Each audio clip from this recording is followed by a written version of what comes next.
এইটার মায়ের তো ইস, আমারও যদি কোথাও লটারি লেগে যেত। বস, মেয়েটা একদম পারফেক্ট, একে কি তুলে নিয়ে যাব? সাহেব, কিছু কিনতে না হলে এখানে দাঁড়িয়ে টাইম পাস করবেন না।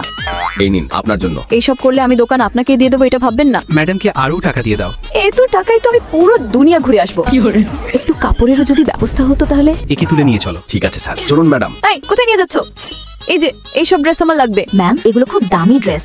আমরা ধনীরা যা পছন্দ করি তাই কিনে নেই। চেহারা তো গরিবের মতো।